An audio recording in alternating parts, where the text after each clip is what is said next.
करेंगे, बुरा ना मानना। हमारे भारतवासियों, इस वीडियो के माध्यम से तुमसे भी प्रार्थना करना चाह रहे, धर्म पर कहने वाले बहुत लोग हैं, धर्म पर चलने वाला कोई कोई होता है। अब वो महान नहीं है जो धर्म की बात कहता है, वो सिद्ध नहीं है जो केवल धर्म की चर्चा करता है, वो महान है जो धर्म पर चलता है और दूसरों को चलाता है।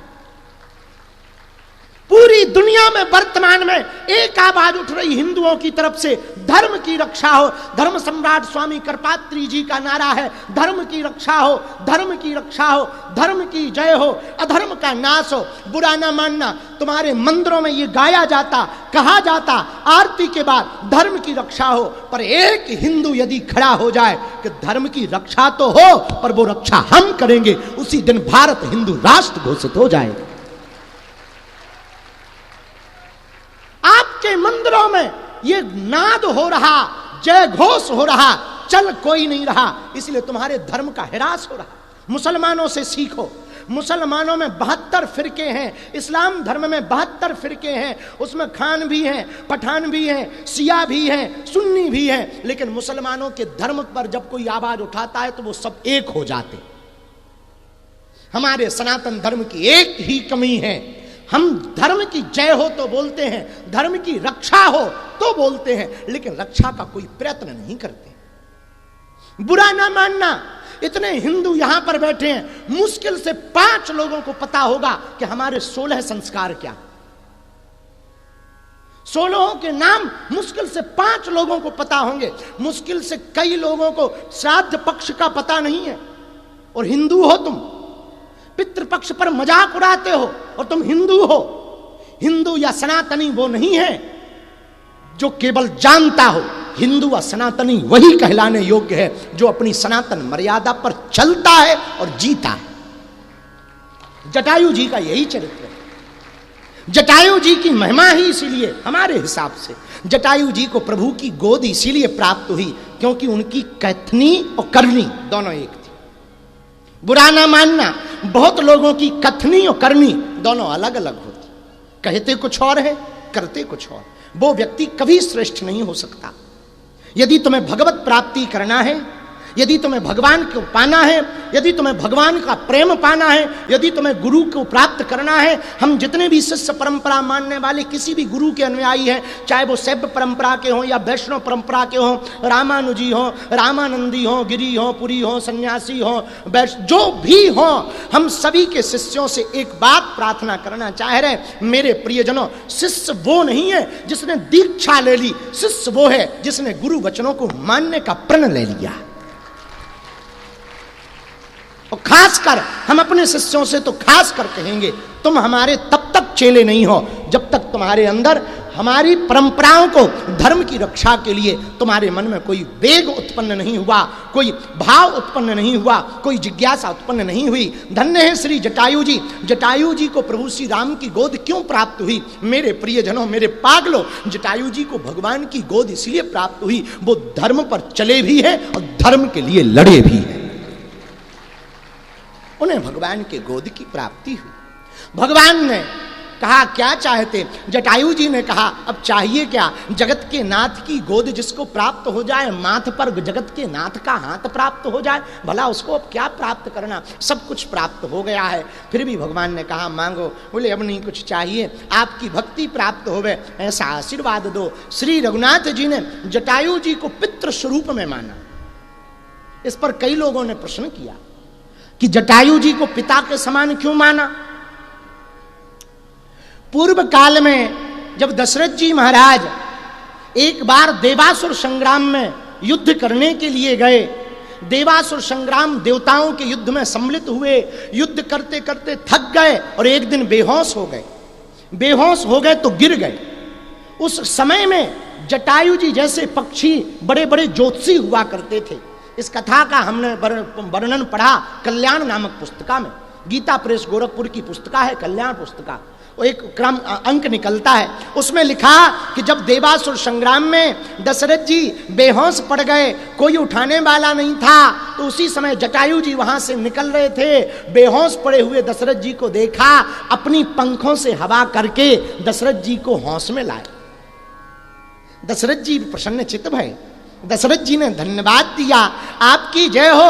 अब आप बताओ, आपने हमारे प्राण बचाए, इसके बदले हम आपको क्या दें? जटायु जी ने कहा कुछ नहीं चाहिए, सब है। नहीं नहीं नहीं, हमारा धर्म है, आपने हमारे प्राण बचाए तो एक राजा का धर्म है, कुछ ना कुछ देना चाहिए। जटायु जी ज्योतिषी थे, उन्होंने दशरथ जी के भाग्य को पढ़ा तो भाग्य में लिखा था स्वयं ब्रह्म पूर्ण परब्रह्म परमात्मा जगदीश्वर जगत के आत्मा श्री ठाकुर जी नारायण श्री हरि भगवान इनके घर में, इनके घर पुत्र बन करके आएंगे। तो श्री जटायु जी ने कहा देना ही हो तो हमें यश नहीं चाहिए, संपत्ति भी नहीं चाहिए, वैभव नहीं चाहिए, आपसे सम्मान भी नहीं चाहिए। कालांतर में आपके 4 पुत्र होंगे। तब दशरथ जी के एक भी संतान नहीं थी। बोले आपको कैसे पता?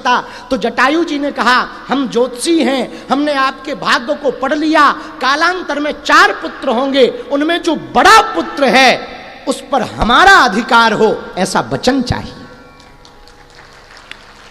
दशरथ जी को कोई संतान नहीं थी, उन्होंने वचन दे दिया कि अभी तो संतान ही नहीं है, इनके भाग्य से हो जाए तो हमारे प्राण इन्होंने बचाए। उन्होंने तत्क्षण दशरथ जी ने कहा हम वचन देते हैं, हमारा जो बड़ा पुत्र होगा उसका अधिकार आप, उस पर आपका ही अधिकार होगा। इसलिए जब विश्वामित्र जी मांगने आए राम जी को, तब दशरथ जी ने कहा राम देत नहीं बनत गुसाई, राम जी को हम नहीं दे सकते। किसी ने पूछा क्यों? दशरथ जी बोले इस पर हमारा अधिकार नहीं है, ये वचन हम किसी और को दे चुके हैं।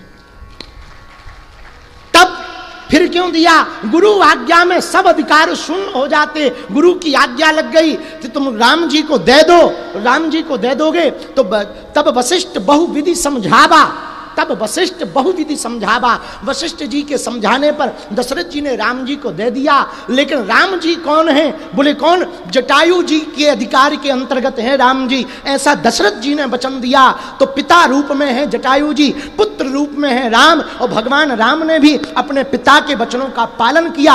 अपने पिता का अंत्येष्टि कर्म नहीं किया, लेकिन जटायु जी का अंत्येष्टि कर्म अपने हाथों से किया। अंत्येष्टि कर्म अपने हाथों से किया।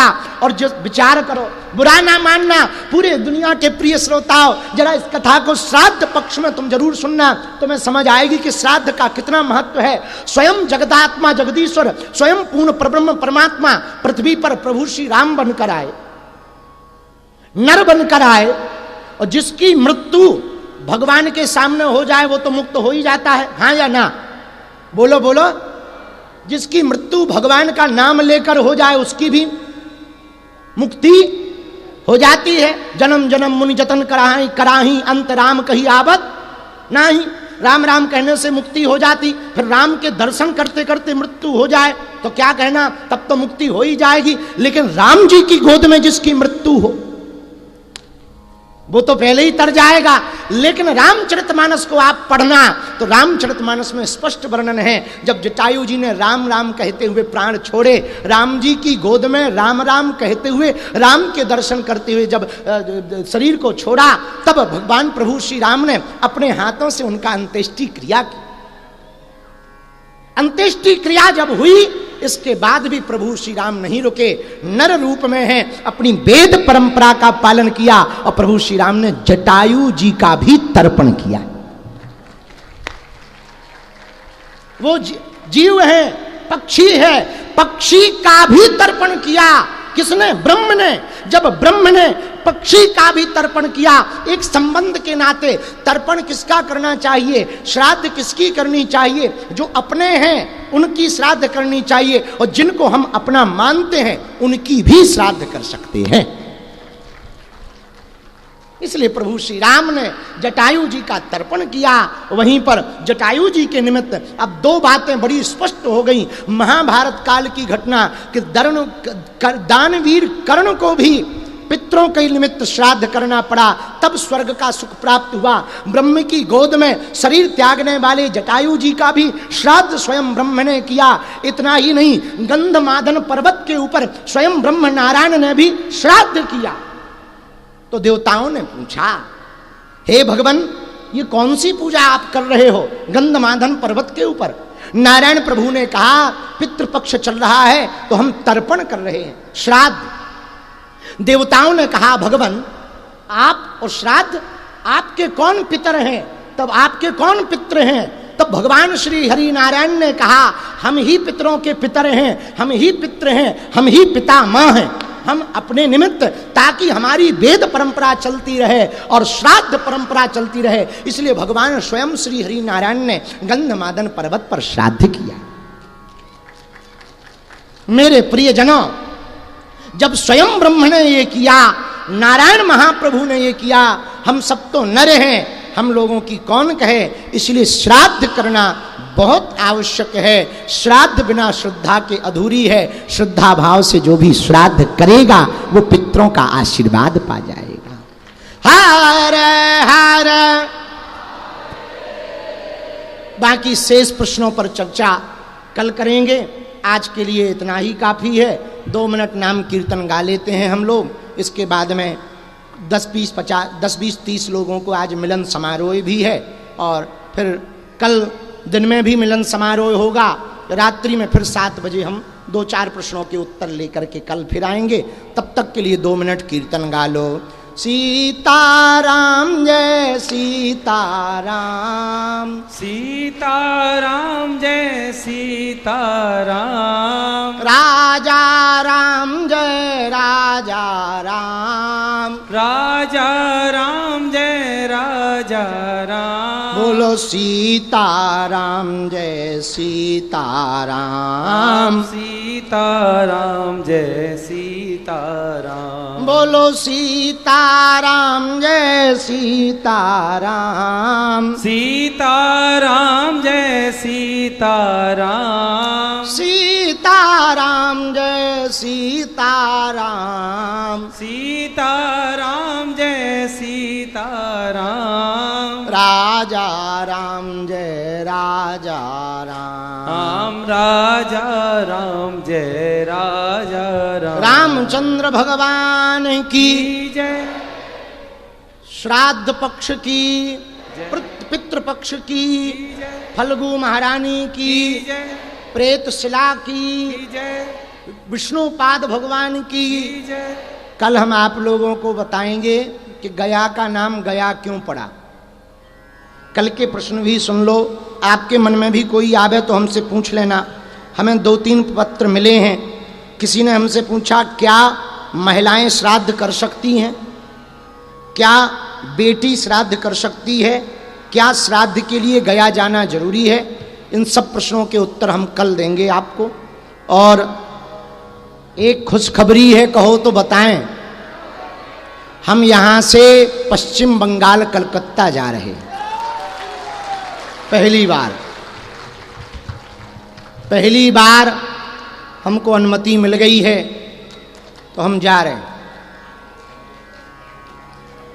और दूसरी बात यह है कि पदयात्रा की जानकारी है सबको। चलना है 1 दिन के लिए, 7 नवंबर से 16 नवंबर। तीसरी बात, 21 सितंबर को अमावस्या है। 21 को है? तो जो भी घर बैठे इस वीडियो को देख रहे हैं, श्राद्ध पक्ष की आज की चर्चा, आज कितनी तारीख हो गई? 13।